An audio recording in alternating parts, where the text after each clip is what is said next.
à l'ordre du jour l'état des forces armées des pays de la Ligue arabe avec cette question: sont-ils prêts à faire la guerre contre Israël? L'autre homme clé de cette histoire, c'est Hassan II, le roi du Maroc. Il va permettre aux renseignements israéliens de connaître ses ennemis. Et c'est à ce moment-là que le Mossad va donc entrer en action. Oui, absolument. Le Mossad va donc préparer cette opération en amont de la conférence.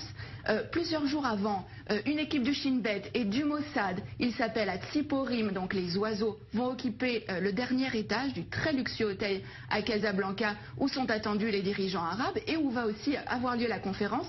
Mais la veille de ce sommet, Hassan II est pris de panique et il somme les agents israéliens de quitter l'hôtel. Mais au terme de cette conférence, il va livrer aux agents israéliens l'enregistrement complet de cette conférence. Hassan II a tout enregistré en secret.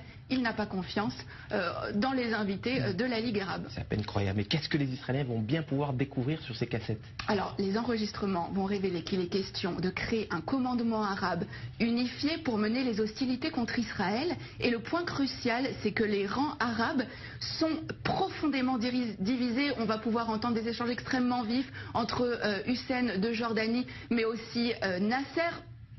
Et alors, ce qui est vraiment important, c'est que les nations arabes vont vraiment révéler leurs faiblesses. Elles ne sont absolument pas préparées pour une guerre contre Israël. Et c'est vraiment sur la base de ces informations-là que Tsahal va lancer les premières opérations de la guerre des 6 jours en 67. Alors voilà un dirigeant arabe sunnite qui est censé être solidaire de ses homologues arabes. Pourquoi Hassan II a-t-il fait ce choix?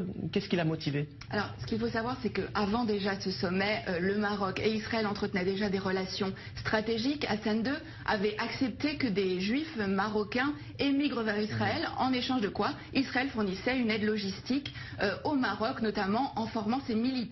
Et suite à cette opération, qui a vraiment été considérée comme le fleuron des renseignements israéliens, Israël est en dette vis-à-vis du Maroc. Seulement un mois plus tard, en octobre, cette dette a un nom, c'est Mehdi Ben Barka, le plus farouche opposant d'Hassan II. Le Mossad participe à l'opération Baba Batra. L'objectif, c'est faire disparaître absolument